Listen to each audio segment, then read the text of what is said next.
जय श्री राम, जय श्री कृष्ण। तो आइए, आज मुरलीधर घनश्याम के ऊपर एक कविता है, उसे सुनिए और आनंद लीजिए। इस कविता का नाम है मनमोहन। मनमोहन, मन को मोह लेने वाले। कृष्ण जो कर्षण के केंद्र है, उनके ऊपर ये कविता। देखिए क्या कह रही है, सुनिए, समझिए। मन मोह लिए तुम मनमोहन, अब और कोई ना दिल भाए। मोहन मूरति श्यामल सूरति, प्रतिपल निरखत चित सुख पाए। मन मोह लिए तुम मनमोहन, अब और कोई ना दिल भाए।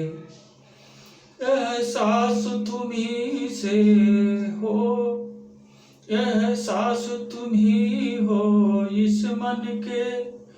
प्रभु श्वास तुम्ही हो इस तन के। यह सांस तुम्ही हो इस मन के, श्वास तुम्ही हो इस तन के।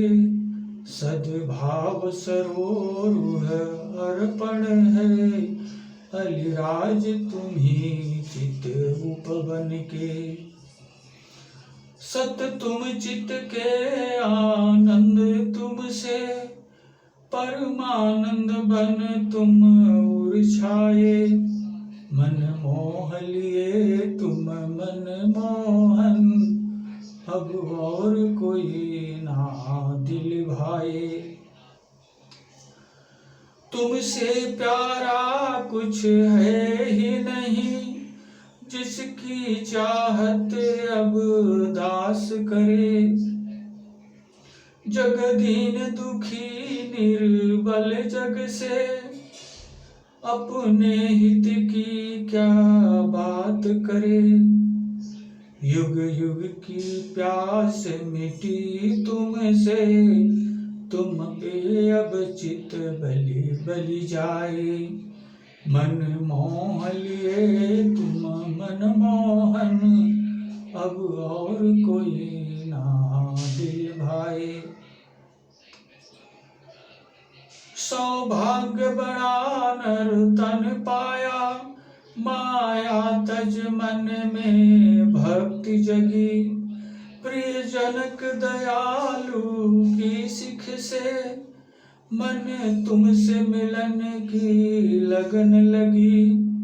पाकर तुमको सब कुछ पाया, चित तृप्त हुआ तव गुण गाए।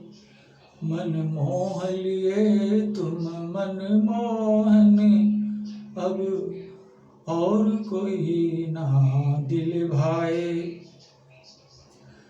जन व्यर्थ भटकते हैं जग में, न स्वर माया के मेले में।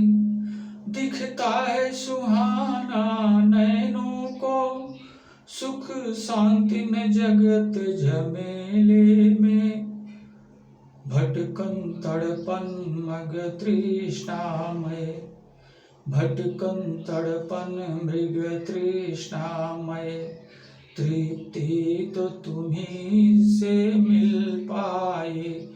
मन मोह लिए तुम मनमोहन, अब और कोई ना दिल भाए। सौभाग्य उन्हीं का सिद्ध हुआ, जो जन प्रभु एक तुमको पाया। सारे जग से जिन्हें मिली कृपा, ऐसे को ही तुमने अपनाया। जन समद्रष्टा अद्वैतमयम्, जो पाए तुम्हें वो बन जाए। मन मोह लिए तुम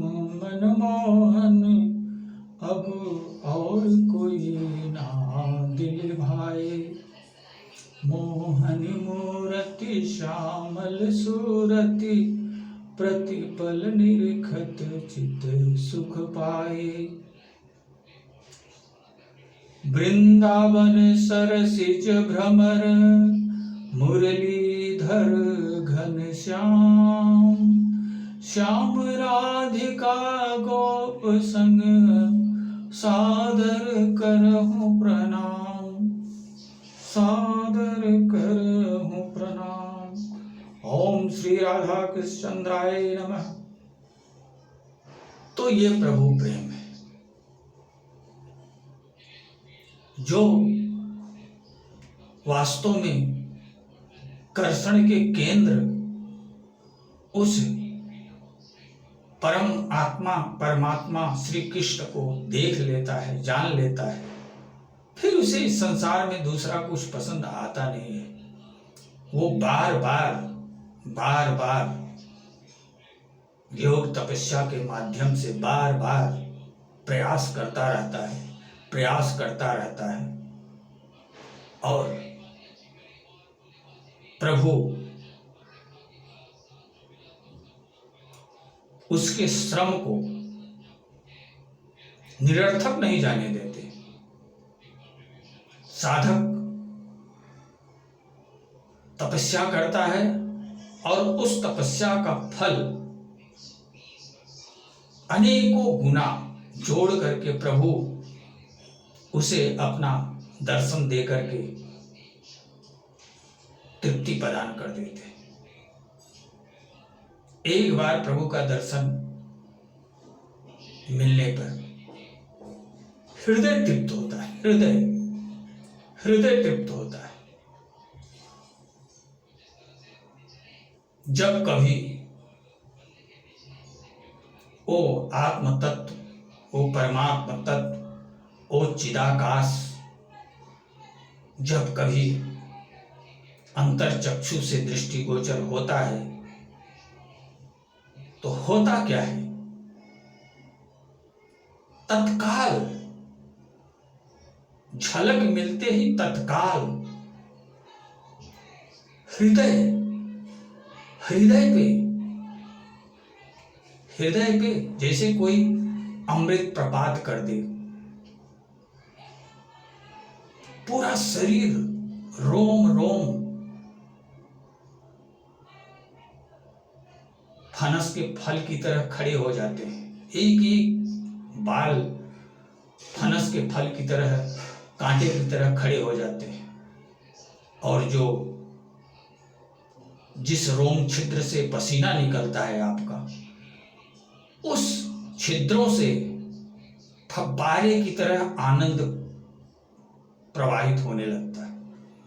ये शरीर नहीं, एक गुब्बारा बन जाता है, एक गुब्बारा जिसमें अनंत छिद्र हैं और अनंत छिद्रों से जैसे हवा निकलने शुरू हो जाए, उसी तरह से इस शरीर से आनंद स्फुटित होने लगता है, प्रवाहित होने लगता है। वो अनुभूति होती तो बहुत कम समय के लिए है। वो हर साधक की अपनी तपस्या पर आश्रित होती है कि कौन उस अवस्था में कितना देर टिक सकता है, क्योंकि उस अवस्था में टिक पाना भी बड़ी बात होती है। वो सिद्ध योगी, वो साधक, वो संत महात्मा धन्य हैं जो उसमें शाश्वत काल से स्थिर होकर के हजारों साल से हिमालय की कंदराओं में पड़े हुए हैं।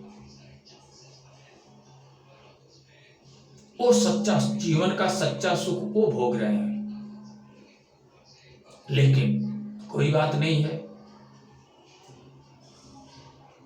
हम तो एक प्रभु की झलक पा करके ही जीवन जीने की ऊर्जा प्राप्त कर लेते हैं। भले ही न उस पल में अधिक देर टिक पाए, 5 सेकंड 10 सेकंड ही टिक सकते हैं, उससे ज्यादा उस पल में स्थिर रहना बड़ा मुश्किल हो जाता है। क्योंकि ये कुचाली मन है ना, कुचाली मन उस तुर्यावस्था से खींच करके जागृत अवस्था में खींच लेता है। ये मन बड़ा कुचाली है। ये मन उस अवस्था में रहने ही नहीं देता है। तो श्री कृष्ण जी का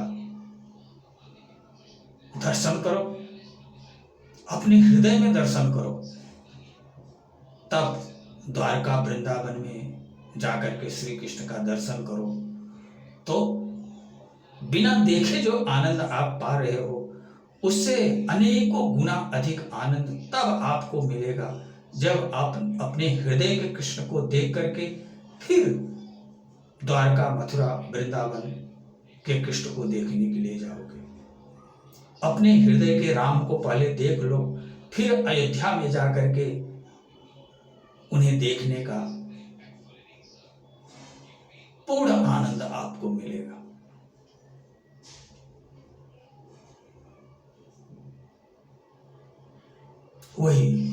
वही ब्रह्म, वही सच्चिदानंद घन जो आपके हृदय में निवास कर रहे हैं, वही संपूर्ण विश्व ब्रह्मांड के अंदर वही हर जीवों को व्याप्त करके स्थिर है।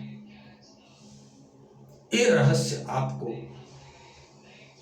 उस दिन ज्ञात होगा जिस दिन आप अपने हृदय में स्थित उस आत्म तत्व, परमात्म तत्व का अवलोकन करके अपने जीवन को कृतकृत्य बना लोगे। आपका जीवन कुछ से कुछ बन जाएगा। अभी आप कुछ भी नहीं हो, तब आप सब कुछ बन जाओगे।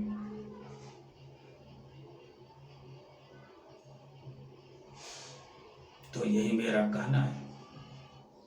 आप लोग हर चीज के लिए प्रयासरत तो हैं, धन दौलत के लिए प्रयासरत हैं, मान सम्मान के लिए प्रयासरत हैं, ज्यादा से ज्यादा सुख भोग कर लेने के लिए प्रयासरत हैं।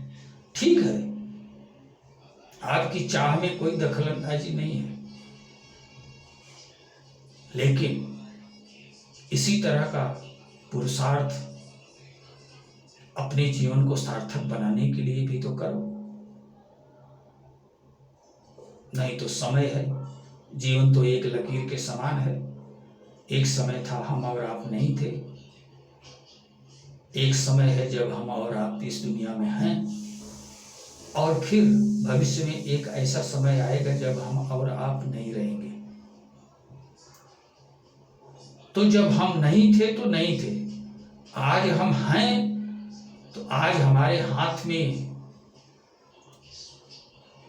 वो पुरुषार्थ है, वो पराक्रम है कि हम जब नहीं रहेंगे तब भी रहने का प्रयास करेंगे। जब हम मिट जाते हैं, नहीं थे, हैं, नहीं रहेंगे, नहीं थे, हैं और आगे भी रहेंगे, साक्षी के रूप में रहेंगे, दृष्टा के रूप में रहेंगे, संपूर्ण ब्रह्मांड के दृष्टा बन करके रहेंगे इस विश्व ब्रह्मांड में। तो अपने आप को मिटने से बचा लो, ये जीवन का सार है जो कि आप स्वयं को देख करके, जान करके महसूस करेंगे।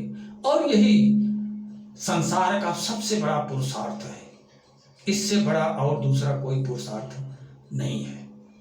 अगर आप इस पुरुषार्थ को सिद्ध कर लिए तो निसंदेह आपको और कुछ करने के लिए इस संसार में कर्तव्य कर्म शेष नहीं बचते हैं, कुछ जानना शेष नहीं बचता है, कुछ पाना शेष नहीं बचता है। आप पूर्णता को प्राप्त हो जाते हैं। पूर्णमदः पूर्णमिदं पूर्णात् पूर्णमुदच्यते पूर्णस्य पूर्णमादाय पूर्णमेवावशिष्यते। ओ पूर्णता। तो इसी के साथ मैं अपनी वाणी को विराम दूंगा। जय श्री राम।